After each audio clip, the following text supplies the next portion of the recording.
नमस्कार दोस्तों, मैं हूँ आचार्य रमन, वैदिक एस्ट्रोलॉजर गत 20 वर्षों से। मित्रों, आज से हम एक नई और इंटरेस्टिंग सीरीज शुरू करने वाले हैं जिसमें हम अपने सब्सक्राइबर्स की कुंडली लेंगे और उनके प्रश्नों के आधार पर उनकी कुंडली का विश्लेषण करेंगे। मित्रों, सब्सक्राइबर्स की या यूं कहे कि अपने प्यारे या प्रिय सब्सक्राइबर्स की प्राइवेसी का ख्याल रखते हुए हम उनके नाम को शो नहीं करेंगे। बाकी उनकी कुंडली स्क्रीन पर रखकर हम पूरी तरह से उनके प्रश्नों के आधार पर विश्लेषण करेंगे उनकी कुंडली का। मित्रों, आज जो सब्सक्राइबर की कुंडली हम ले रहे हैं वो भी बहुत इंटरेस्टिंग टॉपिक है और वो टॉपिक है विदेश में बसना या विदेश में कार्य करना या विदेश में घूमने के लिए जाना, यानी foreign settlement and foreign travel in astrology. उनका प्रश्न जो है फॉरेन ट्रैवल से रिलेटेड है, तो सबसे पहले उनका प्रश्न पढ़ते हैं और फिर आगे बढ़ते हैं। मित्रों, हमारे सब्सक्राइबर का प्रश्न है, गुरुजी नमस्ते नमस्ते।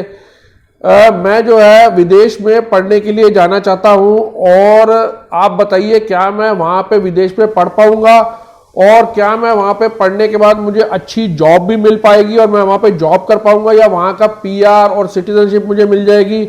अगर मिल जाएगी तो कृपया मेरा मार्गदर्शन करें गुरुजी, और साथ ही साथ अगर कोई अड़चन है तो उसके उपाय भी बताएं। तो मित्रों, आज का हमारा ये प्रश्न है, तो इस प्रश्न पे इन सब्सक्राइबर की कुंडली लेकर हम इन प्रश्नों के उत्तर देंगे और उनकी कुंडली का विश्लेषण करेंगे।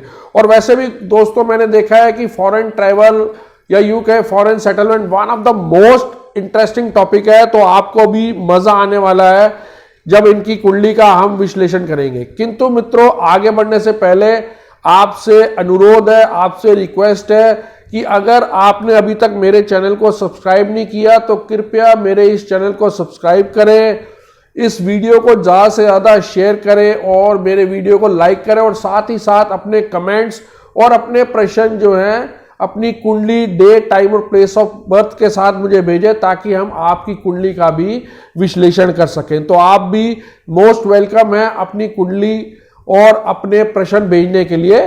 किंतु सबसे पहले आपसे अनुरोध है कि प्लीज प्लीज प्लीज मेरे चैनल को सब्सक्राइब करें।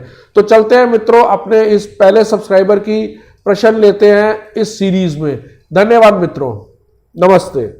तो मित्रों, लेते हैं आज की हमारे सब्सक्राइबर की कुंडली। जैसा कि मैंने बताया था, इनका प्रश्न था कि क्या मैं फॉरेन ट्रैवल या यूं कहे विदेश में पढ़ने जा सकूंगा, क्या मेरी वहाँ पे नौकरी मिलेगी, क्या मेरा वहाँ पे पीआर या सिटीजनशिप हो पाएगा, और साथ ही साथ अगर कोई अड़चन है तो वो क्या अड़चन है और उसके उपाय क्या हैं।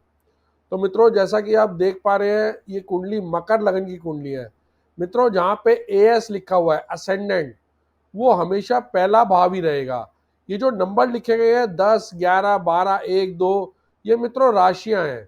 10 नंबर का मतलब हुआ मकर राशि, 11 नंबर का मतलब हुआ कुंभ राशि, जहाँ 12 लिखा है उसका मतलब हुआ मीन राशि, 1 नंबर जहाँ लिखा है उसका मतलब हुआ मेष राशि, 2 नंबर जहाँ पे शनि और गुरु मौजूद हैं उसका मतलब हुआ वृषभ राशि, 3 नंबर मिथुन राशि, 4 नंबर सप्तम भाव में जो लिखा हुआ है उसका मतलब हुआ कर्क राशि, 5 नंबर सिंह, 6 नंबर कन्या, 7 तुला, 8 वृश्चिक और 9 नंबर धनु। किंतु मित्रों, पहला भाव वही रहेगा जहां पे 10 नंबर लिखा गया है या जहां पे असेंडेंट लिखा गया है।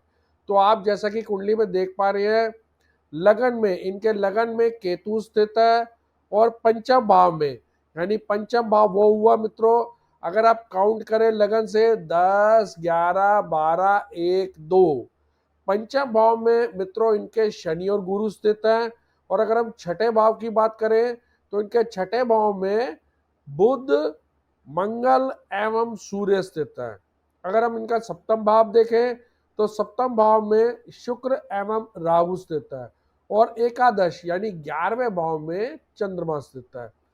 तो मित्रों, एक बार वापस चलते हैं और देखते हैं कि इनका फॉरेन ट्रैवल या फॉरेन सेटलमेंट या फॉरेन में जॉब और पढ़ाई का क्या योग है। मित्रों, फॉरेन या यूं कहें कि विदेश में रहना और बसने के लिए जो मेन हाउस है वो है 12वां घर में।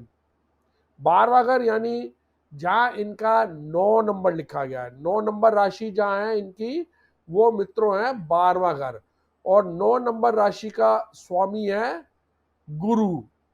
यानी 9 नंबर मतलब धनु राशि, और धनु राशि का स्वामी है गुरु, और इनका लगन 10 नंबर है, और 10 नंबर के स्वामी यानी मकर लगन के स्वामी होते हैं, यूं कहे कि मकर राशि के स्वामी होते हैं शनि। तो जैसा कि आप देख पा रहे हैं इनकी कुंडली में लग्नेश, शनि और द्वादश यानी 12वें भाव के स्वामी गुरु की युति है पंचम भाव में। मित्रों, पंचम भाव होता है हायर स्टडीज का, या यूं कहें कि उच्च शिक्षा का। तो 12वें भाव का स्वामी गुरु और लगन का स्वामी शनि, दोनों की युति पंचम भाव में ये शो करती है कि बिल्कुल ये हायर स्टडीज के लिए, या यूं कहें कि उच्च शिक्षा प्राप्त करने के लिए ये विदेश में जाएंगे। अब मित्रों, एक बार द्वादश भाव की जो लॉर्ड है, या यूं कहें कि द्वादश भाव जो कि धनु राशि है, उसका स्वामी गुरु जो है, उसकी एक बार स्ट्रेंथ ले सकते हैं, या स्ट्रेंथ का आकलन कर लेते हैं कि वो कितना शक्तिशाली है। तो अगर हम गुरु की स्थिति हम अगर नवांश में देखें तो आप फिर से देखेंगे कि गुरु जो है अपनी मीन राशि में 12वें भाव में स्थित है। 12 नंबर राशि इनकी नवांश में है, 12वें भाव पे जहां बुध और गुरु स्थित है, और गुरु मीन राशि गुरु की अपनी ओन हाउस है। तो हम ये कह सकते हैं कि गुरु इनका स्ट्रॉन्ग है। अब अगर बात करें कि शनि और गुरु जिनकी युति है, जो इनके लग्नेश एवं द्वादश भाव के स्वामी जो पंचम भाव में है, जिससे हम देख सकते हैं कि हाँ, ये जरूर व्यक्ति जो है बाहर हायर स्टडीज के लिए जाएगा या उच्च शिक्षा के लिए विदेश में पढ़ने जाएगा। तो एक बार उनके नक्षत्र भी देखते हैं। तो अगर हम शनि का नक्षत्र देखें तो आप जान पाएंगे कि शनि जो है कृतिका नक्षत्र में स्थित है, जो कि सूर्य का नक्षत्र है। और अगर गुरु को देखें तो गुरु भी कृतिका नक्षत्र में स्थित है, जो कि फिर से सूर्य का नक्षत्र है। और अगर आप इनकी कुंडली देखें तो सूर्य जो है अष्टम भाव का स्वामी है, यानी बाहर जाने का रास्ता सीधा सीधा नहीं होएगा। अष्टम भाव ऑब्स्टेकल, हिंड्रेंस, डिले का कारक है, तो कुछ ना कुछ अड़चन अवश्य आएगी, किंतु ये बाहर अवश्य जा पाएंगे। तो अब जो अड़चन आएगी उसकी रेमेडीज हम लास्ट में करेंगे, लेकिन पहला इनका पार्ट तो प्रूव हो गया कि पहले प्रश्न का या इनके प्रश्न के पहले पार्ट का आंसर तो हो गया, उत्तर ये हो गया कि हाँ, ये विदेश में जरूर पढ़ने जाएंगे। अब अगर हम इनकी नौकरी की बात करें कि बाहर इनकी जॉब लगेगी कि नहीं लगेगी, तो उसके लिए हम इनका दशांश कुंडली खोलते हैं, जो कि होती है डिविजनल चार्ट है, जो होता है आपके जॉब के लिए या यूं कहें कि कर्म के लिए।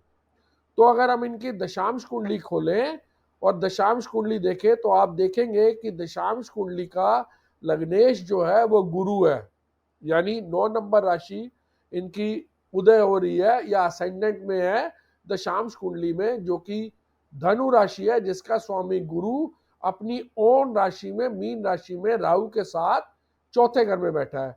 और साथ ही साथ अगर हम इनका दशम भाव देखें तो दशम भाव में केतु स्थित है, और दशम भाव के स्वामी बुध, 6 नंबर राशि दशम भाव के स्वामी की है, और वो है बुध। बुध जो है द्वादश भाव फिर से 12वें भाव में है, यानी गुरु जो है दशम भाव के स्वामी 12वें भाव को देख रहे हैं, और यूं कहे कि इनका व्यवसाय या जॉब बाहर होगी, क्योंकि दशम भाव का स्वामी 12वें भाव में बैठा है। जो 12वें भाव का स्वामी है, या यूं कहे कि 12वां भाव जो है वो विदेश का होता है। और साथ ही साथ गुरु जो लग्नेश है वो भी दृष्टि मार रहे हैं 12वें भाव को, साथ में राहु का साथ में स्थित होना डिफाइन करता है कि डिफरेंट कल्चर या विदेश में ये जाएंगे। अगर एक बार हम इनके द्वादश भाव के स्वामी की बात करें तो द्वादश भाव में इनके 8 नंबर राशि है, जिसका स्वामी मंगल उच्च का होके सेकेंड हाउस ऑफ फाइनेंस में बैठा है। इसका मतलब ये है कि ये विदेश जाकर नौकरी करेंगे और साथ ही साथ नौकरी से धन भी कमाएंगे। तो इनके दूसरे भाग, प्रश्न के दूसरे भाग का भी उत्तर मिल गया कि जरूर ये बाहर जाएंगे, बाहर रहेंगे और बाहर नौकरी भी करेंगे। अब अगर हम बात करें कि क्या ये बाहर परमानेंट रहेंगे या फिर बाहर जो है सिर्फ नौकरी के लिए जाएंगे, तो एक बार इनके चतुर्थ भाव को देख लेते हैं। चतुर्थ भाव में इनके 1 नंबर राशि पड़ रही है जिसका स्वामी है मंगल। और अगर हम मंगल की बात करें तो मंगल पुनर्वासु नक्षत्र में है जो कि गुरु का नक्षत्र है। और जैसा कि हमने पहले देखा गुरु इनके द्वादश भाव फॉरेन भाव के स्वामी है, यानी इनका घर भी बाहर होगा और इनके परमानेंट सेटलमेंट के पूरे पूरे चांसेस हैं। अब अगर बात करें कि दशा इनकी कौन सी दशा चल रही है या ये किस दशा में जाएंगे, तो बुध की दशा में ये बाहर जाएंगे, क्योंकि बुध ना सिर्फ इनके 6th लॉर्ड यानी 6ठे भाव का स्वामी है बल्कि वो 9वें भाव का भी स्वामी है, क्योंकि 3 नंबर राशि मिथुन राशि और 6 नंबर राशि कन्या राशि दोनों के स्वामी बुध हैं। 6ठे घर में इनकी मिथुन राशि पड़ रही है जिसमें बुध स्वयं से स्थित है मंगल और सूर्य के साथ, और 9वें भाव में 6 नंबर राशि है वो भी बुध की है जो लॉन्ग डिस्टेंस ट्रेवल दिखाता है। दोस्तों 9वां भाव भी या 9th हाउस भी लॉन्ग डिस्टेंस ट्रेवल दिखाता है। अब बुध जो है दशा लॉर्ड है किंतु साथ में अष्टम भाव के स्वामी सूर्य भी हैं, यानी फिर से ये बताता है कि अड़चन जाने में जरूर आएगी किंतु ये जा जरूर पाएंगे। तो ये बुध की दशा में जरूर बाहर जाएंगे। और स्पेशली जब गोचर में जनवरी 2023 के बाद जब शनि जी कुंभ के भाव में आ गए, यूं कहेंगे कुंभ राशि में आ गए, वहां से इन्होंने शनि जी ने तीसरी दृष्टि से इनके चौथे घर को देखा, यानी उनको डिस्प्लेस करने का जो है सिस्टम बन गया, क्योंकि शनि जी कुंभ में 2.5 साल रहने वाले हैं।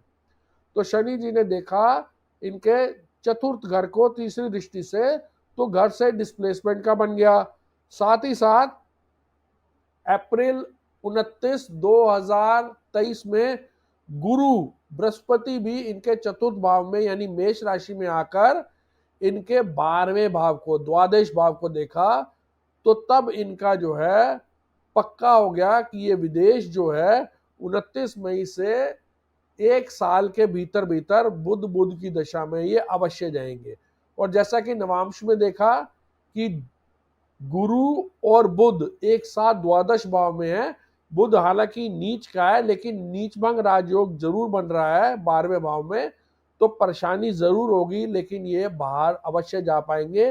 पहले पढ़ाई करेंगे, उसके बाद जॉब करेंगे, वहां इन्हें सेटलमेंट भी मिल सकती है और इनका काम रिसर्च वर्क, प्रोफेसर या फिर यूं कहें कि किसी कॉर्पोरेट में R&D में ये जरूर जो है जॉब करेंगे। तो मित्रों हमने देखा कि हम इनके सारे प्रश्नों के उत्तर दे पाए कि जरूर ये बाहर जाएंगे, ये बाहर जॉब करेंगे और बाहर परमानेंट रहेंगे। अब मित्रों अड़चन यानी रेमेडी उपाय की बात करते हैं। तो मित्रों आप देख पा रहे हैं कि इनकी बुध की दशा है, और बुध की अगर बात करें तो बुध आर्द्रा नक्षत्र में आके कंबस्ट हो रहा है, कंबस्ट यानी अस्त हो रहा है। और साथ ही साथ अगर हम नवांश में देखें तो बुध नीच भंग राजयोग जरूर बना रहा है, किंतु बुध जो है अपनी नीच राशि में है नवांश में, और बुध साथ ही साथ सूर्य अष्टम भाव के स्वामी के साथ भी है। तो मित्रों बुध के हमें उपाय करने पड़ेंगे। अब बुध के क्या उपाय हैं? आप बुधवार को जो है ओम श्री गणेशाय नमः कर सकते हैं, और साथ ही साथ आप बुधवार को ओम ब्रां ब्री ब्रो सह बुद्धाय नमः का जाप करें 108 बार पहले वाले जाप और 108 बार दूसरा जाप। साथ ही साथ आप बुधवार के दिन जो है किसी भी यूनिक यानी ट्रांससेक्सुअल या हिंजड़े को आप हरी साड़ी और पैसे देकर अपने सर पे हाथ रखवाकर आशीर्वाद लें। और साथ ही साथ आप अपनी सबसे छोटी फिंगर में पन्ना एमरल्ड पहन सकते हैं, और अगर आप राइट हैंडेड हैं तो राइट हैंड की छोटी उंगली में एमरल्ड पहने, और अगर आप लेफ्ट हैंडेड हैं तो लेफ्ट हैंड की छोटी उंगली में पन्ना या एमरल्ड पहने। तो दोस्तों अब आपको उपाय भी पता लग गए हैं, तो आप जरूर जो है बाहर जाएंगे। हम इन सब्सक्राइबर को बेस्ट विशेस देते हैं और ये कह सकते हैं कि ये जरूर बाहर जाएंगे। उपाय करें जो हमने उपाय बताए हैं, और हमारी बेस्ट विशेस है इनके साथ। तो मित्रों आशा करता हूँ आपको ये वीडियो पसंद आया होगा। आप भी अपने प्रश्न हमें भेजें। हम आपके प्रश्नों के उत्तर उपाय सहित जो है कुंडली एनालाइज करेंगे, आपकी कुंडली विश्लेषण करेंगे और उत्तर देंगे आपको उपायों के साथ। धन्यवाद मित्रों। आशा करता हूं मित्रों आपको ये वीडियो पसंद आया होगा, और अगर आपको ये वीडियो पसंद आया है तो जरूर इसे शेयर करें, इसे लाइक करें, इस पे कमेंट करें और साथ ही साथ अपनी कुंडली और अपने प्रश्न भेजें ताकि हम आपकी कुंडली का भी विश्लेषण कर पाएं। और सबसे जरूरी बात, प्लीज प्लीज प्लीज मेरे चैनल को सब्सक्राइब करें। और अगर आपको मुझसे कुछ परामर्श की आवश्यकता है तो आप मुझे कॉल कर सकते हैं, व्हाट्सएप कर सकते हैं। नंबर है 9911351351 और दूसरा नंबर है 8130201201, या आप हमारी वेबसाइट पे भी जा सकते हैं www.astrologerraman.com। धन्यवाद मित्रों।